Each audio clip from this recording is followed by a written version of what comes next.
Experts said it would never work. They said it was reckless, pointless, almost suicidal. A 75mm cannon was never meant to fight a warship. It was slow to reload, hard to aim, and designed for ground targets, not fast steel monsters cutting through the sea. Every manual said the same thing. Every senior officer agreed. If you pointed a 75mm gun at a destroyer, you were signing your own death warrant. And yet, on one violent morning in World War II, a young officer ignored all of that. Within minutes, a modern destroyer was burning, flooding, and dying. The gun everyone laughed at had done the impossible. If you want more content like this, subscribe now and comment below.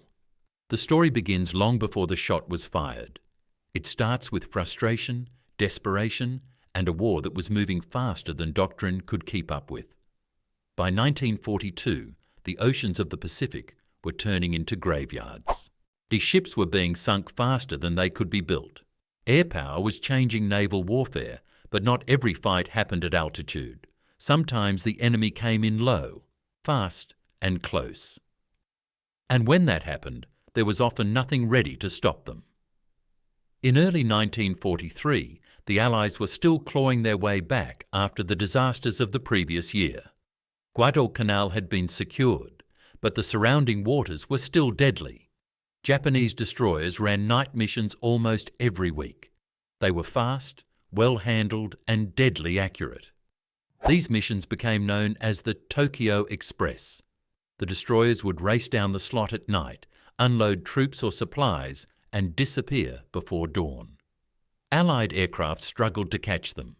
Surface ships were often too late. Coastal defences were thin, undergunned, and often ignored.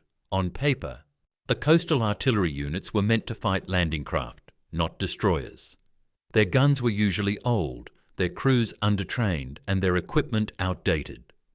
Among these guns was the 75mm cannon. It was reliable, simple, and light. Infantry loved it. Tank crews respected it. But against a destroyer, experts said it was useless.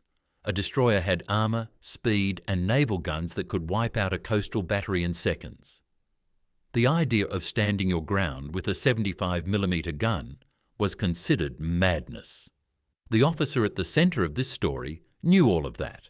He had read the manuals, he had heard the warnings, he had listened to senior officers laugh at the idea. But war has a way of forcing decisions when there is no perfect choice. Sometimes the only weapon you have is the one already in your hands. The place was a small Allied-held island in the Solomon Chain. The date was March 1943.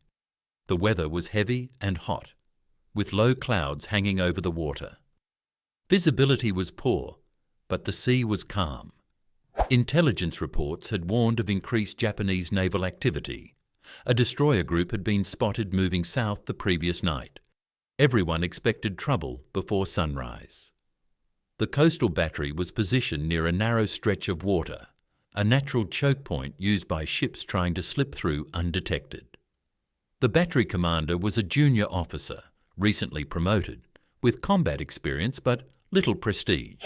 His unit was equipped with several machine guns, a few mortars, and one 75mm field cannon mounted in a crude coastal position. It was never meant to fight ships. It had no fire control radar, no rangefinder worth mentioning, just a sight, a crew, and a narrow field of fire. Shortly after dawn, the sound reached them first. A deep, rhythmic thumping carried over the water. It was unmistakable. Turbines. Fast. Closing. The lookout confirmed it seconds later. A Japanese destroyer was approaching the channel at high speed, running boldly in daylight, likely on a sweep mission. If it spotted the battery, the gun crew would be dead within minutes. The senior non-commissioned officers urged caution. The standard doctrine was clear. Do not engage a destroyer with light artillery. Hide. Let aircraft or naval forces deal with it. Firing would only reveal their position and invite instant retaliation. The 75mm shell, they argued, would bounce off or do nothing more than chip paint. and the destroyer's guns would respond with devastating accuracy. The young officer listened. He understood the logic. He understood the risk. But he also understood something else. The destroyer was close, too close. If it passed through the channel unchallenged, it would shell nearby positions, land troops, or sink small Allied craft operating in the area. Doing nothing was also a decision, and it carried its own cost. He studied the water, the angle, the speed of the ship. He knew the gun could not penetrate armour in the traditional sense. But warships were not solid blocks of steel. They had thin sections, open mounts, exposed equipment, and vulnerable machinery near the waterline. A single hit in the wrong place could cause chaos. The order was given quietly. Load the gun. The crew moved with practice speed. Boiting sweat ran down their faces as they worked. The shell slid into the breech. The gun was aimed low, not at the bridge or turrets, but just above the waterline. The destroyer was now clearly visible. Grey hull, rising bow wave, white spray breaking against its sides. Time slowed. Every man at the gun understood what they were about to do. If they missed, they would likely die. If they hit, no one knew what would happen. This was not in any training manual. There were no examples to follow. The gun fired with a violent crack. The recoil slammed the carriage back into the earth. Smoke and dust filled the position. For a brief second, no one could see the target. Then the smoke cleared. The shell struck the destroyer low on the hull, near the forward section. At first, it looked like nothing had happened. Then a plume of white steam erupted from the impact point. The ship's speed dropped suddenly. The bow dipped slightly. Men on deck scattered. The crew of the 75mm gun stared in disbelief. They had hit it. Not only that, they had hit something vital. The shell had not penetrated thick armour, but it had smashed into the thin plating near the waterline, rupturing pipes, damaging machinery, and allowing water to flood in. The destroyer reacted instantly. Its course changed sharply as it attempted to turn away. Naval guns swung toward the shoreline, but something was wrong. The ship was not responding as it should. Its turn was sluggish. Smoke poured from vents that should have been clear. The battery commander did not hesitate. Reload. Again. The second shell was already being rammed home. The gun fired again. Or this time the shell hit slightly farther back, closer to midships. Another explosion of steam and smoke followed. Flames appeared briefly before being swallowed by black smoke. Now the destroyer was in real trouble. Its speed dropped further. One of its guns fired wildly, the shell splashing harmlessly offshore. The ship was no longer hunting. It was fighting to survive. Within minutes, the destroyer began listing. Damage control teams struggled, but flooding was spreading. The earlier hits had compromised internal compartments that were never designed to withstand artillery fire at such close range. The destroyer's commander faced a terrible choice: stay and risk sinking in shallow waters under enemy fire, or try to limp away and hope to survive. The ship attempted to withdraw, trailing smoke and oil. The coastal battery held its fire now, knowing they had already done enough. Aircraft were reported inbound. Allied patrol planes had seen the smoke column and were moving in to finish the job. As the destroyer staggered away, it struck a submerged reef or sandbar while manoeuvring. Already damaged and flooding, the impact was catastrophic. The hull buckled further. Water rushed in faster than pumps could handle. The crew abandoned ship as explosions rocked the interior. By midday, the destroyer was gone. Broken, burning and sinking beneath the surface it had once ruled. When reports reached higher command, there was disbelief.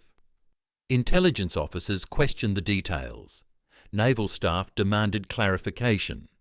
A destroyer sunk by a 75mm field gun was not supposed to happen. Some assumed aircraft had done all the work. And others believed a mine must have been involved, but eyewitness reports, damage patterns and timing all pointed to the same conclusion. The initial fatal damage had been caused by that first impossible shot. The young officer was questioned extensively. He gave a simple explanation. The destroyer came close. The gun was ready. He took the shot. Experts would later argue about technicalities. They would debate armour thickness, shell type, impact angle. But the result could not be denied. A weapon dismissed as suicide had changed the outcome of a naval engagement. The sinking did not make headlines. There were no dramatic press releases and no medals announced right away. In the middle of a global war, one destroyer lost in a remote stretch of ocean barely registered, but inside command rooms and after-action reports, the incident caused quiet shock. Officers who had once dismissed the idea now reread the details again and again. A 75mm cannon, considered useless against modern warships, had crippled and indirectly sunk a destroyer. Not by luck alone, but by timing, positioning and understanding where ships were weak. Within days, investigators arrived at the island. They walked the gun position, measured angles, examined shell fragments, and interviewed every man who had been present. The crew repeated the same story each time. The destroyer had come in close. The gun had been aimed low. The shots had struck near the waterline. There was no exaggeration, no heroic speech, just facts. That honesty made the report impossible to dismiss. Naval engineers later explained what had happened in simple terms. Destroyers were built for speed, and not heavy armour. Their hull plating near the waterline was thin. A 75mm shell, even without full penetration, could tear open seams, rupture pipes, and damage turbines or boilers.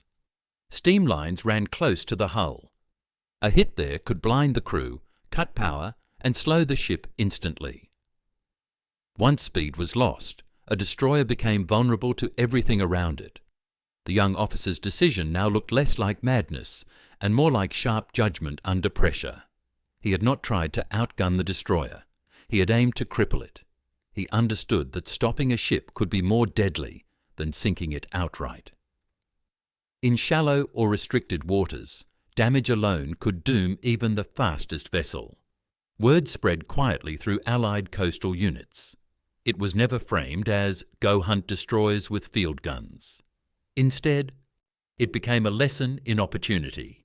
If a ship came too close, if the angle was right, if there was no other option, then even a light gun could matter. Manuals were not rewritten overnight, but margins were added. Footnotes appeared. Commanders were encouraged to think, not just follow doctrine. The officer himself did not seek attention. He remained with his unit, training crews, improving positions, and adjusting tactics. He emphasized camouflage, fire discipline, and patience. He knew how close disaster had come. Had the first shot missed, the destroyer's response would have been brutal. The battery would have been erased in seconds. Survival had depended on preparation and nerve. Months later, similar incidents occurred across the Pacific. Small caliber guns damaging landing craft, barges, and even larger ships when they strayed too close to shore. None were as dramatic as the destroyer sinking, but all reinforced the same idea. Coastal defence was not just about heavy guns. It was about using what you had, where you were, at the right moment. Naval commanders also took note. Destroyer captains were warned against hugging shorelines too closely during daylight. Speed and confidence had once been their greatest protection. Now they understood that arrogance could be fatal. A single unexpected hit could turn a hunter into a victim. The war moved on. Bigger battles followed, new weapons arrived, radar improved, air power became dominant. The small island where the 75mm gun fired its impossible shots faded back into obscurity. The gun itself was eventually replaced, its barrel worn, its carriage rusted by salt air. And most people who passed through the area never knew what had happened there. But for the men who were present, the memory never faded. They remembered the sound of turbines approaching, the moment of decision, the shock when the shells struck home. They remembered how close they had come to death and how a weapon everyone mocked had saved them instead. After the war, Historians would argue whether the destroyer was technically sunk by the 75mm cannon or merely crippled and finished by circumstances. Those debates missed the point. The cannon had changed the fight. It had taken away speed, initiative, and control. Everything that followed was a result of that moment. The lesson was simple and timeless. In war, no weapon is useless if the situation is right. No rule is absolute when survival is at stake. And sometimes, the line between suicide and victory is a single decision made in seconds by someone willing to think beyond what experts say is possible. That is why this story still matters. Not because a destroyer was lost, but because it reminds us that wars are not won by equipment alone. They are won by people who understand their tools, their enemy, and the moment in front of them. On that morning in March 1943, a 75mm cannon was not suicide. It was the only answer. If you want more content like this, subscribe now and comment below.